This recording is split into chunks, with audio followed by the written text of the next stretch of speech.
Diante do meu espanto, o instrutor prosseguiu explicando. O ex-esposo não concebeu o matrimônio senão como união corporal para atender conveniências vulgares da experiência humana. E em vista de haver passado o tempo de aprendizado terreno sem ideais enobrecedores, interessados em fruir todas as gratificações dos sentidos, não se sente com bastante força para abandonar o círculo doméstico, onde a companheira, por sua vez, somente agora, depois da desencarnação dele, começa a preocupar-se com os problemas concernentes à vida espiritual. Quanto ao rapaz, de leviandade em leviandade, criou fortes laços com certas entidades ainda atoladas no pântano das sensações do meretrício, das quais se destacam, por mais perseverantes, as duas criaturas que ora se lhes agarram, quase que integralmente sintonizadas com o seu campo de magnetismo pessoal.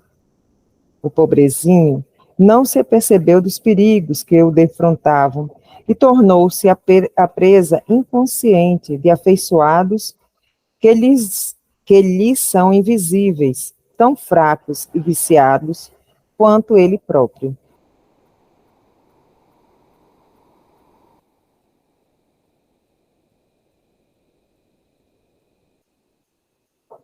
E não haverá recurso para liberá-los? Indaguei, emocionado. O orientador sorriu paternalmente e considerou. Mas quem deverá romper as algemas, senão eles mesmos?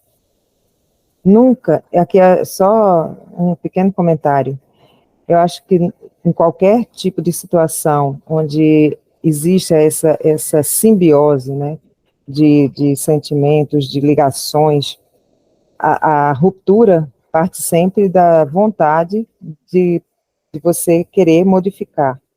Quando sem colocar nenhuma relação com obsessão ou essas coisas, você tem um vício qualquer, ou uma compulsão qualquer, a quebra sempre parte da sua vontade, né? De você querer romper aquilo. É por isso que se chama hábito, né? A gente tem um hábito de fazer isso ou aquilo, né? E é muito comum a gente culpar sempre alguém, né?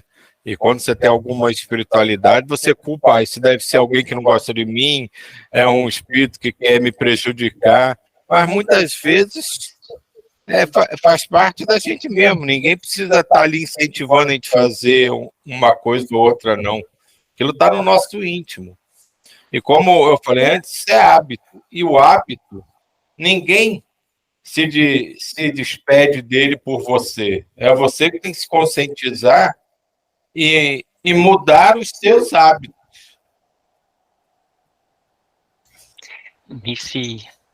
Nesse processo, eu gosto de ver muito o desenvolvimento da criança. A criança que ainda não aprendeu a andar, os pais eles vão estar ali para auxiliar, mas é a criança que vai ter que começar a engatinhar, tem que vir desse processo dela. Vai ter o auxílio dos pais, mas sabendo que é só nada mais do que dar uma base de sustentação para que ela possa se desenvolver. E eu me lembrei de uma historinha, dessas histórias de sábios. Aí estava um sábio com os discípulos, aí ele pegou assim um passarinho, ele falou assim, né, deixou o passarinho ainda preso com as mãos, e ele falou assim, olha, eu vou libertar ele, mas eu vou mostrar eu vou mostrar para vocês que ele não vai voar.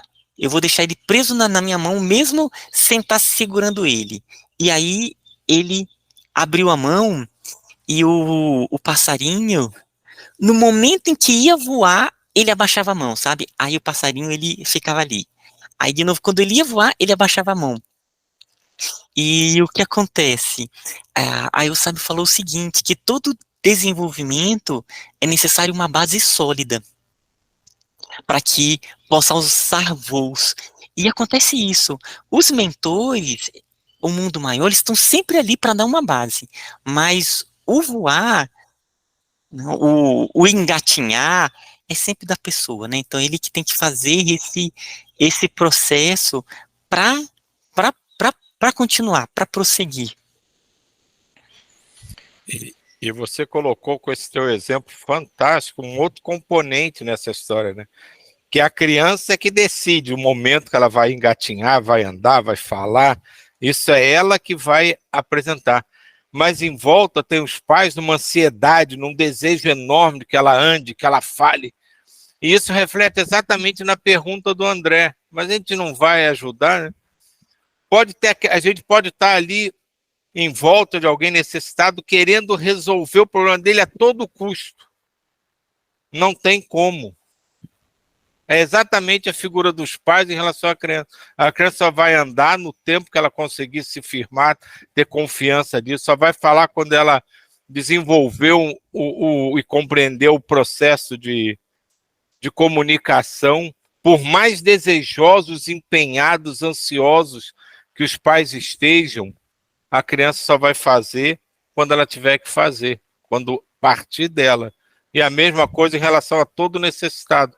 Por mais desesperados que a gente esteja para resolver, para ajudar, se ele não fizer, não é nem a parte dele, se ele não fizer o que ele tem que fazer, não adianta a gente querer ajudar, dar todas as ferramentas, estar ali do lado. Se ele não quiser, não vai acontecer.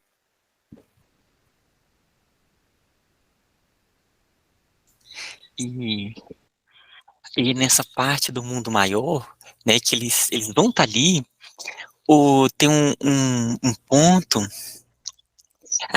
que é o aspecto que às vezes o mundo maior, eles até retiram, mas sabendo que vai voltar, sabe? Então ele vai falando assim, olha, no momento você quer dar uma respirada, então tudo bem. Então às vezes até acontece como se fosse um tempo de respiro, mas é isso que você colocou. Mais cedo ou mais tarde, vai voltar porque é um padrão. O padrão, ele atrai aquela situação externa. E aí talvez a pessoa mais forte, ela vai falar assim, não, agora eu consigo vencer, sabe? Então, tem esse processo da misericórdia divina também, que vai colocando as situações como uma escola. Então, a gente tem uma série de situações que a gente vai trabalhar e por misericórdia os mentores falam assim, olha, ainda não é o momento, mas quando começa a se fortalecer um pouco, coloca e fica observando. Então, é sempre um trabalho também conjunto, mas sempre é o caminho do aprendiz e é esse, é interno mesmo que a pessoa vai desenvolvendo.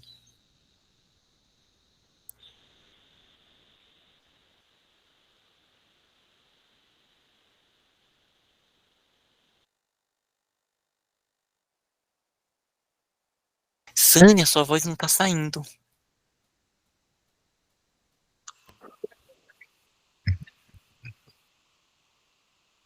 E agora?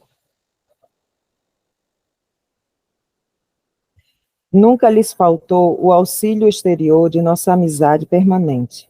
No entanto, eles próprios alimentavam-se uns aos outros, no terreno das sensações sutis, absolutamente imponderáveis, para os que lhes não possam sondar o mecanismo íntimo. É inegável que procuram agora os elementos de libertação. Aproximam-se da fonte do esclarecimento elevado, sentem-se cansados da situação e experimentam efetivamente o desejo de vida nova. Contudo, esse desejo é mais dos lábios que do coração, por constituir aspiração muito vaga, quase nula. Se de fato cultivassem a resolução positiva, transformariam suas forças pessoais, tornando-as determinantes no domínio da ação regeneradora. Esperam, porém,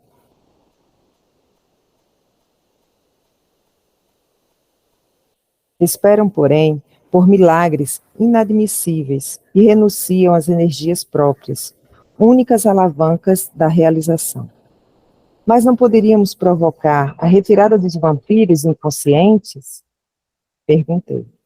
Os interessados, explicou Alexandre a sorrir, forçariam, por sua vez, a volta deles. Já se fez a tentativa que você lembrou, no propósito de beneficiá-los, de modo indireto, mas a nossa irmã se declarou demasiadamente saudosa do companheiro. E nosso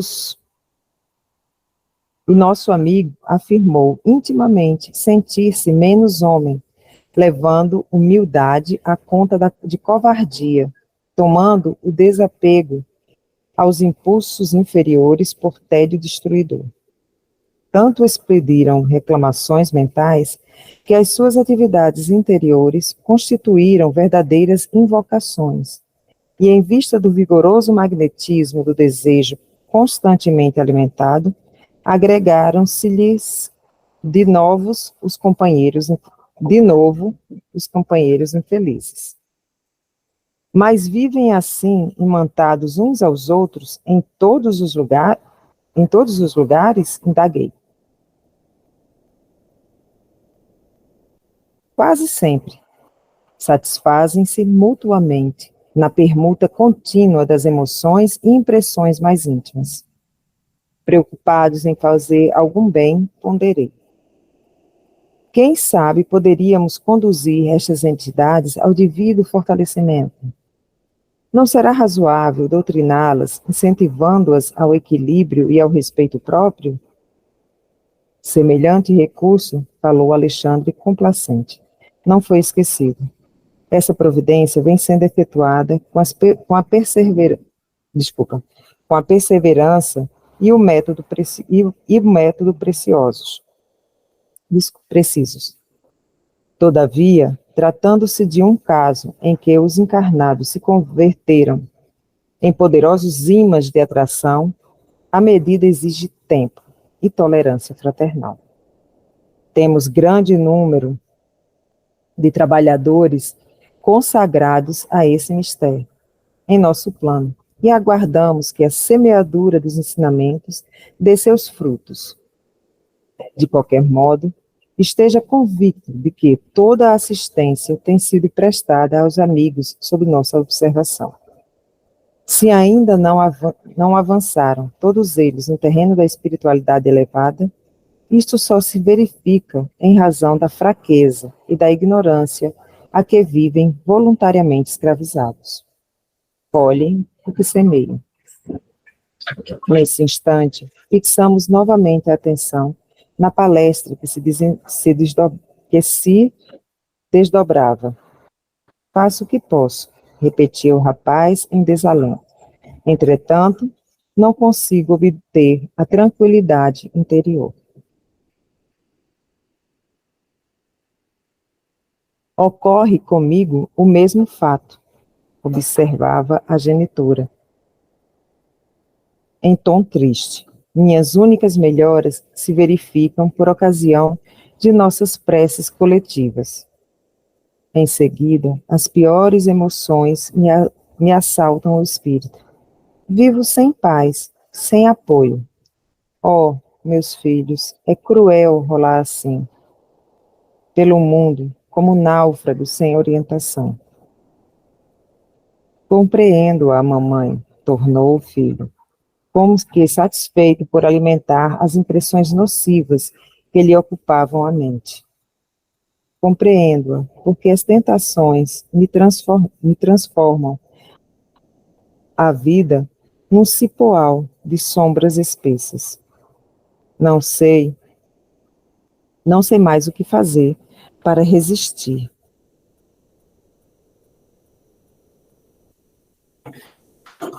Não sei mais o que fazer para resistir aos pensamentos amargos. Ai de nós, se o Espiritismo não houvesse chegado aos nossos destinos como sagrada fonte de sublimes consolações. Nesse momento, Alexandre colocou novamente a destra sobre a fronte da jovem. Ele traduziu o pensamento em tom de respeito e carinho. Espera aí, que agora eu me perdi.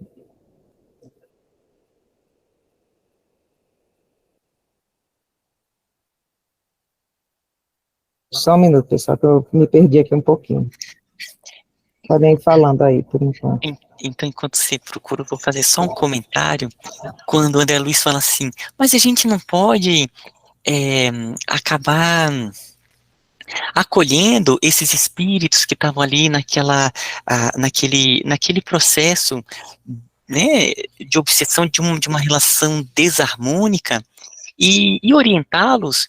E o mentor fala assim, isso está acontecendo, porque cada ser, ah, cada ser vivente, em todos os seus processos, tem sempre um grupo que está cuidando.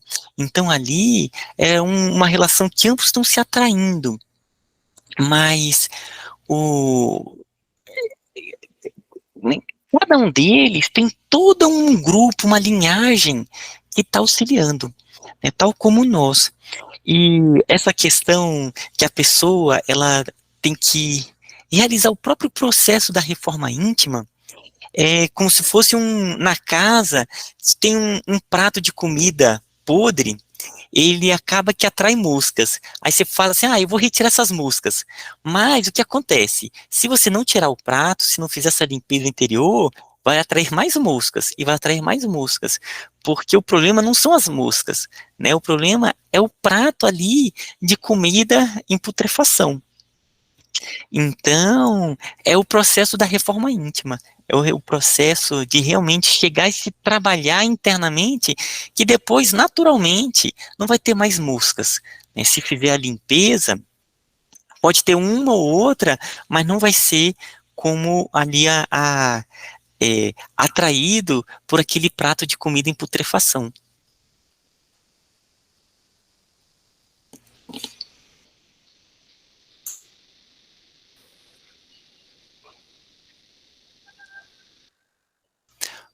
Opa, Sani, você tá sem o som.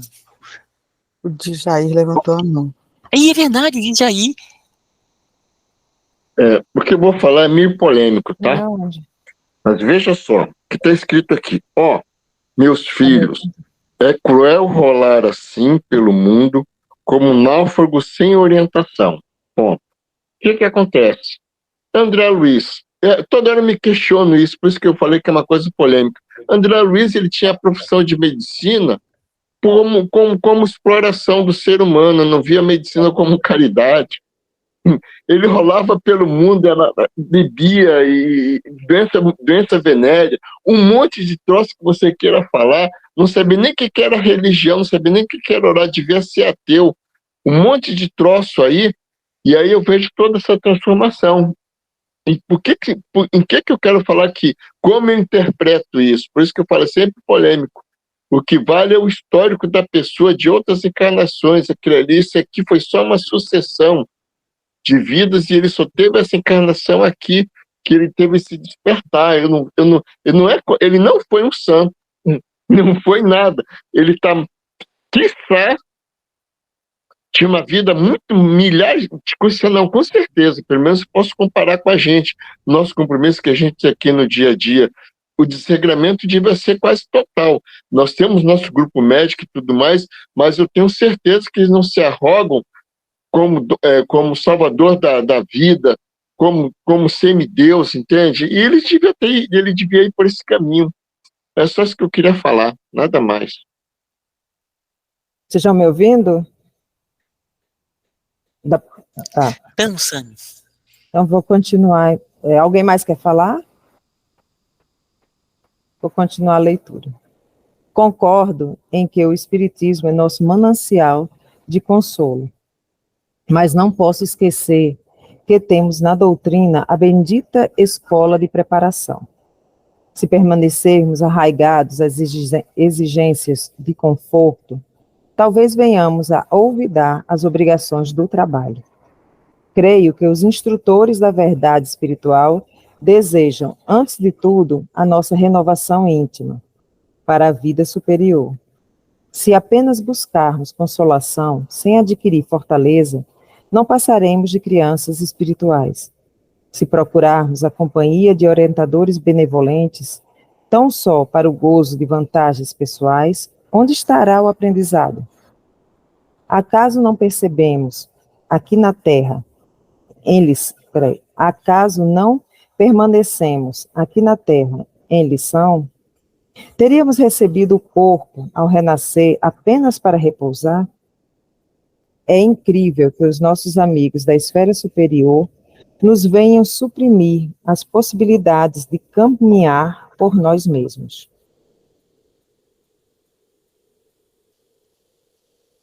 Por nós mesmos, usando os próprios pés. Naturalmente, não nos querem os benfeitores do além para eternos necessitados da casa de Deus, e sim para companheiros dos gloriosos serviços do bem, tão generosos, fortes, sábios e felizes quanto eles já o são.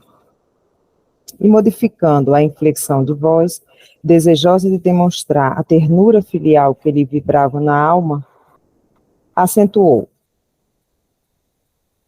Mamãe, sabe como lhe quero bem, mas alguma coisa, no fundo da consciência, não me permite comentar as nossas necessidades, senão assim, ajustando-me aos elevados ensinamentos que a doutrina nos gravou no coração. Não posso compreender cristianismo sem a nossa integração prática nos exemplos do Cristo. Em virtude de o instrutor haver interrompido a operação magnética, e porque me encontrasse perplexo ante a facilidade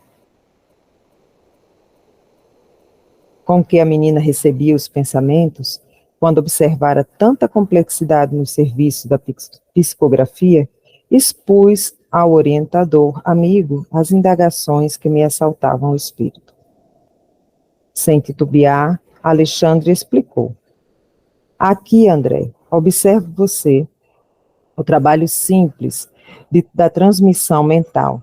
E não pode esquecer que o intercâmbio dos pensamentos é movimento livre no universo. Desencarnados e encarnados, em todos os setores de atividade terrestre, vivem na mais ampla permuta de ideias. Cada mente é um verdadeiro mundo de emissões e recepção, e cada qual atrai o que lhes assemelha.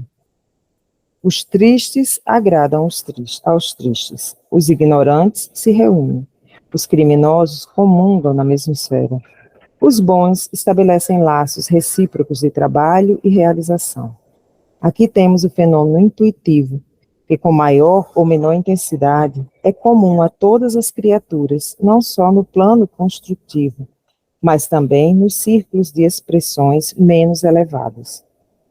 Temos sobre nossos olhos uma velha irmã e seu filho maior. Temos sob nossos olhos uma velha irmã e seu filho maior, completamente ambientados na exploração inferior de amigos desencarnados, presas de ignorância e enfermidade, estabelecendo perfeito comércio de vibrações inferiores. Falavam sob a determinação direta dos vampiros infelizes, transformados em hóspedes efetivos do continente de suas possibilidades físico-psíquicas.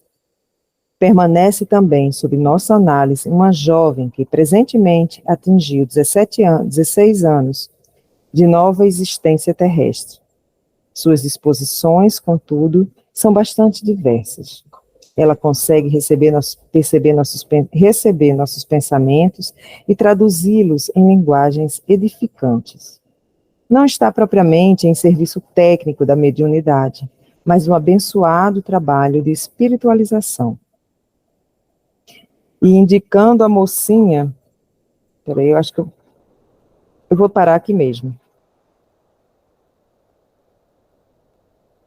Porque já deu a hora, e aí a gente, quando volta já comentando essa parte de cima. Se quiserem já ir comentando alguma coisa... Não, e essa parte é super rica.